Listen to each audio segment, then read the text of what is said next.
Edu Marathi या Marathi YouTube चॅनलमध्ये पुन्हा एकदा आपलं स्वागत. जनगणना विशेष या स्पेशल व्हिडिओ सिरीजमध्ये आपण घेऊन आलेलो आहोत भाग 8, जो की अत्यंत महत्त्वाचा ठरणार आहे आपल्या फोन संदर्भात. लवकरच आपण जनगणनेचा पहिला टप्पा म्हणजेच घरगणनेला सुरुवात करणार आहोत आणि आपण लवकरच सर्व डाटा आता मोबाईलमध्ये भरण्यास सुरुवात करणार आहोत. परंतु तत्पूर्वी तुम्ही जर या गोष्टी तुमच्या HLO ॲप संदर्भात केलेल्या नसतील तर त्या सर्वप्रथम करून घ्या आणि तुमचा मोबाईल सुरक्षित ठेवा. हे सांगणं याच्यासाठी आहे कारण की हे अत्यंत संवेदनशील आणि गोपनीय अशी माहिती असून याचा थेट परिणाम आपल्या संपूर्ण जनगणनेच्या ड्युटीवर होण्याची शक्यता आहे. त्यामुळे हे ॲप सर्वात महत्त्वाचे आहे. जसं एखादी फाईल आपण जीव लावून ठेवतो त्याच पद्धतीने आपल्याला हा ॲप आणि हे सर्व मोबाईलमधील सर्व दस्तऐवज आपल्याला सांभाळून ठेवायचे आहे. जोपर्यंत फायनल सबमिशन म्हणजेच फेब्रुवारीचे जनगणनेचा दुसरा टप्पा होत नाही तोपर्यंत सर्वांना पुन्हा एकदा आठवण करून देतो. आपण यापूर्वी 7 भाग प्रकाशित केलेले आहे, संपूर्ण जनगणनेसंदर्भात आहे. ते अवश्य तुम्ही बघावं आणि स्वतःच्या प्रश्नांचं निरासन करून घ्यावं. त्याचप्रमाणे सबस्क्राईब केले नसेल तर पटकन सबस्क्राईब करून घ्या, जेणेकरून वर्षभर चालणाऱ्या या जनगणनेच्या संबंधित सर्व बाबींचे व्हिडिओ तुमच्यापर्यंत पोहोचतील. तर बघूया की आपल्याला फोन सुरक्षा कशा पद्धतीने करायची आहे.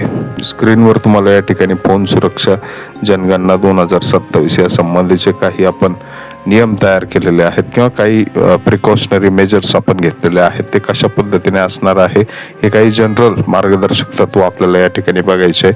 मूलभूत उपकरण सुरक्षितता, तुमचा IMEI जतन करा. बघा, IMEI क्रमांक हा तुमचा मोबाईल असेल, टॅब असेल, तुम्ही ज्याच्यावर काम करणार आहे तो अत्यंत महत्त्वाचा आहे. तो आत्ताच काढा आणि लिहून घ्या.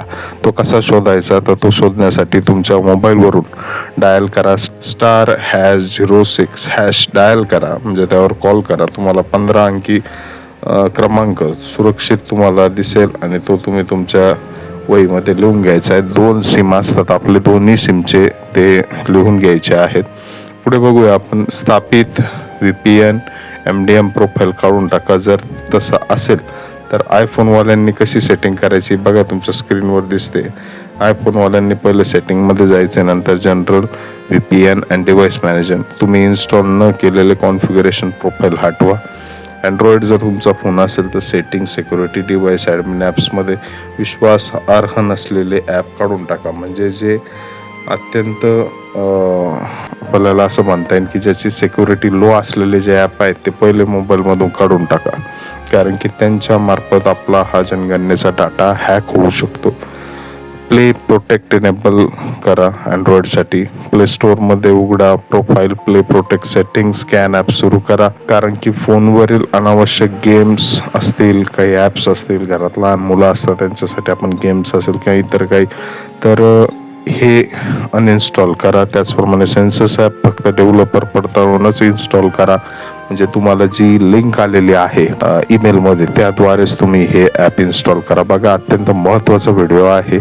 बऱ्याच जणांना याची कल्पना सुद्धा नाही की हे इतकं महत्त्वाचं असं ॲप आपल्याला ठरणार आहे. याच्यातला डाटा अत्यंत महत्त्वाचा आहे. आपण बऱ्याच जणांनी या संबंधित बऱ्याच जिल्ह्यांमध्ये मोबाईल किंवा तत्सम अशा उपकरणांची मागणी केलेली आहे, परंतु आता ती कुतपत पूर्ण होईल हे सांगता येत नाही, कारण की आपल्या घरगणनेचे दिवस आता जवळच आलेले आहे. लॉक अँड ब्लॉक नियम. आता बघा, दुसरा नियम काय आपल्याला फॉलो करायचा आहे. ही सर्व सुरक्षा पण आपल्या मार्फतच घ्यायची आहे. बघा, lock and block, biometrics, face ID, fingerprint सक्रिय ठेवा, ॲटो लॉक सुरू करा. बघा, बऱ्याच जणांचे मोबाईल घरामध्ये कोणी वापरत, त्यामुळे आपण कोणत्याच प्रकारचं लॉक आपल्या मोबाईलला लावलेलं नसतं, परंतु ते अत्यंत धोकादायक ठरू शकतं. फेस ID, फिंगरप्रिंट या गोष्टी सक्रिय ठेवा, जेणेकरून तुमच्याशिवाय ते इतर कोणी उघडू शकणार नाही, याची काळजी घ्या. त्याचप्रमाणे म्हणजे जर पासवर्ड वगैरे जरी लावलेला असेल तर आपण फिंगरप्रिंटवर या, फेस लॉकवर या. सार्वजनिक वायफाय वापरू नका. बघा, फक्त डेटा 4G 5G हाच डेटा वापरा. फ्री वायफाय, बस स्टँडवरील वायफाय असेल, रेल्वे स्टेशनवरील वायफाय असेल किंवा इतर कोणत्याही ठिकाणचं वायफाय असेल तर ते वापरण्यास जाऊ नका, जेणेकरून त्या वायफायद्वारे सुद्धा आपला डाटा काय होऊ शकतो, चोरी होऊ शकतो. सार्वजनिक USB चा वापर टाळा. बऱ्याच ठिकाणी USB म्हणजे चार्जिंग करण्यासाठी आपण सरळ मोबाईल त्याच्यामध्ये लावतो, जसं रेल्वेमध्ये असेल किंवा काही प्रायव्हेट बस असतील, रिक्षा असतील, म्हणजे कोणत्याही ठिकाणून म्हणजे आपल्या मोबाईलला अत्यंत सुरक्षित आपल्याला या ठिकाणी ठेवायचं आहे. न वापरणाऱ्या सेवा बंद करा, जसं ब्लूटूथ, वायफाय हे जर तुम्ही आता वापरत नसाल तर ती बंद ठेवा, हेच योग्य ठरणार आहे. पुढचं एक आपल्याला प्रिकॉशन घ्यायचं आहे ते म्हणजे अत्यंत सोप्या शब्दात आणि अत्यंत महत्त्वाच्या गाईडलाईन्स आपण देतोय, त्याच्यामुळं तुम्हाला या कशा वाटल्या हे अवश्य मेन्शन करा कमेंटमध्ये. मात्र ह्या तुमच्या मित्रांपर्यंत, सर्व प्रकरणांपर्यंत हे कसं पोहोचेल याची काळजी घ्या, कारण की सरळ आपण हे जे काम करतोय अत्यंत जोखमीचं आहे. आपल्याला मोबाईल मिळालेच पाहिजे होते किंवा काही टॅब तत्सम असे काही उपकरणं मिळायला पाहिजे, परंतु आता काही ते मिळताना दिसत नाही. त्यामुळं आता आपल्या मोबाईलची काळजी आपल्यालाच घ्यायची. तुम्हाला याबाबत काय वाटतं कमेंटमध्ये नक्की मेन्शन करा.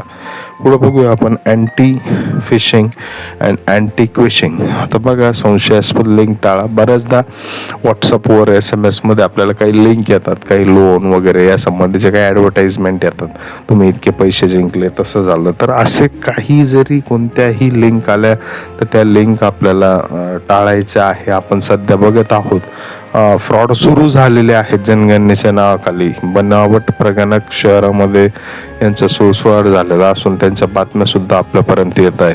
थर्ड पार्टी स्कॅनर टाळा. फक्त फोनमधील कॅमेरा ॲपच वापरा. थर्ड पार्टी काही कॅमेरा असेल, जसं की काही आपण बऱ्याचदा फोटो ब्युटिफाय करण्यासाठी आपण काही ॲपचा वापर करतो, ते ॲप आपल्याला या ठिकाणी वापरणे टाळायचं आहे. चौथा मुद्दा आहे social engineering red flags. Code scam. तुमच्या मोबाईलवर आलेला कोणताही कोड कधीही शेअर करू नका, तो स्कॅम असू शकतो. बनावट सुपरवायझर. क्रेडेन्शियल अपडेट करा किंवा ॲप पुन्हा इन्स्टॉल करा असा तातडीचा मेसेज आल्यास दुर्लक्ष करा. खात्रीसाठी तुमच्या सुपरवायझरला कॉल करा. बघा, आता जनगणनेकडून सुद्धा म्हणजे जनगणनेच्या नावाखाली काही जण तुम्हाला सांगू शकतं हे ॲप उडवा, आपला HLO ॲप पुन्हा इन्स्टॉल करा. तर त्यासंबंधी सर्वप्रथम आपल्या सुपरवायझरशी चर्चा करायची. भीती, दबाव, आपत्कालीन कॉल आल्यास थांबा आणि प्रथम पडताळणी करा. म्हणजे कोणाचा तरी कॉल आहे वरिष्ठांचा आणि मग त्यांनी सांगितलं तुम्ही आतापर्यंत केलं नाही किंवा काय, तर अशा केसमध्ये घाबरून न जाता पहिले पडताळणी करा, कारण की तुमचं ॲप ही तुमची जबाबदारी आहे. तुम्ही जर काही चूक केली तर ते सरळ तुमच्यावर येणार आहे. तुमच्याकडून ती माहिती गहाळ झाली असा त्याचा अर्थ होतो. पुढचा भाग आपल्याला बघायचा आहे आपत्कालीन समस्या निवारण. फोन हरवला. आता हे सर्व तर आपण करून झालं, परंतु आता जर फोनच हरवला किंवा चोरीला गेला तर अशा केसमध्ये आपल्याला काय करायचं बघा. android.com/find किंवा iCloud.com/find वर लॉग इन करून फोन शोधा. तुम्हाला याच्यावर फोन शोधता येईल IMEI क्रमांक टाकून. मात्र अँड्रॉइडसाठी गुगल मेल आणि आयफोनसाठी ॲपल ID वापरा. तात्काळ तुमच्या सुपरवायझरला कळवा, म्हणजे वरिष्ठांमार्फत तुमचा डाटा सिक्युअर करण्यासाठी प्रयत्न केले जातील. वर्तन लक्षात ठेवा. फोन अचानक खूप गरम होत असल्यास काम थांबवा. बघा, आपण ऐन उन्हाळ्यामध्ये आता काम करणार आहोत. इव्हन पुढच्या वर्षी सुद्धा फेब्रुवारी मार्च महिना असणार आहे, तेव्हा सुद्धा ऊनच असणार आहे. त्यामुळं फोन गरम होण्याची शक्यता आहे. त्यामुळे हे बॅकग्राऊंड थांबवा आणि रिपोर्ट करा. हे बॅकग्राऊंड मालवेअर सुद्धा असू शकते. असंही होऊ शकतं की अचानक काही सॉफ्टवेअरमध्ये बिघाड झाल्याने सुद्धा मोबाईल गरम होऊ शकतो. उष्णतेमुळे सुद्धा मोबाईल गरम होऊ शकतो. ॲप क्रॅश झाल्यास शक्य असल्यास सेव्ह आणि सिंक्रोनाइज करत चला. थोडा वेळ थांबा, फोन रिस्टार्ट करा. ॲपच क्रॅश झाला, ॲप वर्क करत नाहीये, वेळोवेळी जर काही अपडेट आल्या HLO ॲप संदर्भात प्ले स्टोअरमध्ये चेक करा. त्या ॲप अपडेट करत चला. आपत्कालीन संपर्क. सुपरवायझरचा जो काही नंबर आहे तो आपल्याकडं उपलब्ध असणं गरजेचं आहे. त्यांचं ईमेल आपल्याकडं उपलब्ध असणं गरजेचं आहे. तुमच्या तालुक्याचं, तुमच्या जिल्ह्याचं जो कोणी IT काम बघणार या संबंधीचं त्यांचाही संपर्क क्रमांक आपल्याकडं असणं गरजेचं आहे. इतक्या प्रकारची काळजी जर आपण घेतली तरच आपला मोबाईलही सुरक्षित राहणार आहे आणि आपलं कामही सुरक्षित राहणार आहे. त्यामुळं सर्वांना अशी विनंती आहे की सर्वप्रथम आज HLO ॲपची सुरुवात झालेली आहे. OTP सर्वांना येत आहे. सर्वजण मॅप डाउनलोड करत आहे. मात्र ह्या गोष्टी जर तुम्ही केल्या नसतील तर ह्या सर्वप्रथम करा. तुम्ही जर केल्या असतील तर ह्या गोष्टी करण्यासाठी इतर प्रकारांना प्रोत्साहित करा. महिलांनी विशेषतः बऱ्याचदा त्यांचे फोन त्यांच्या मुलांकडं, लहान मुलांकडं असतात. तर ह्या संबंधीची सर्व काळजी आपल्याला स्वतः आपल्या स्तरावर घ्यायची आहे.